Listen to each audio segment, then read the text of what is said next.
ভারতের কিচেনে স্বাগত।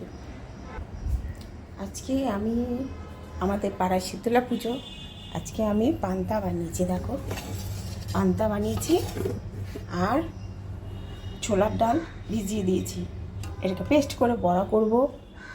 আর হচ্ছে আমাদের রান্না, বাড়িতেই এতগুলো সবজি ছিল, কি করব, আলু সিদ্ধ দিয়েছি, এতে বড়া করলে তো হয়ে যায়।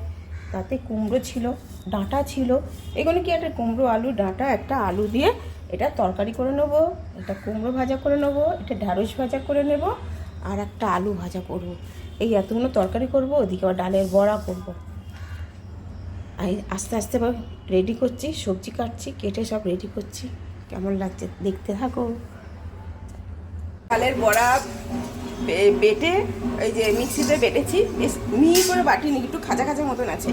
এই যে ডালের বড়াও হয়ে যাচ্ছে, এবার আমি এক এক করে তুলবো।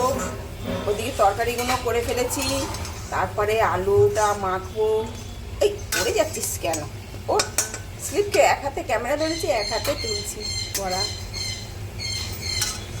ছোলার ডালের বড়া দারুণ হয়। শুধু শুধু কাঁচা লঙ্কা, নুন, হলুদ আর একটু গোটা মৌরি দিয়েছি, এটা কিন্তু দুর্দান্ত হয়। একটুখানি হিং দিয়ে দেবে, আরও সুন্দর হবে।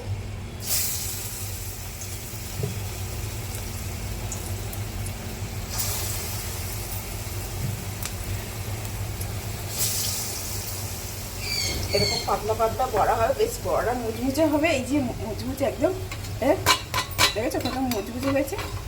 এই ডালের বড়া হয়ে গেছে, এদিকে কুমড়ো আলু ডাঁটা তরকারি হয়ে গেছে, এদিকে ঢ্যাঁড়স ভাজা হয়ে গেছে, আলু ভাজা হয়ে গেছে, কুমড়ো ভাজা হয়ে গেছে। এবার আমি খাওয়া দাওয়ার পরিবেশনের রেডি, এবার তৈরি করবো। কয়েকটা বড়া ভেজে এবার রেডি করবো।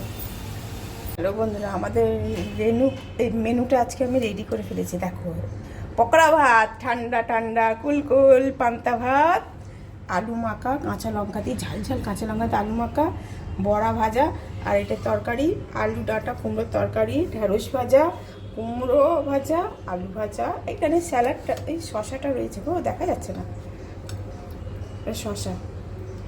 এই আমাদের আজকে মেনু দুপুরে, ঠান্ডা ঠান্ডা কুলকুল পান্তা ভাত।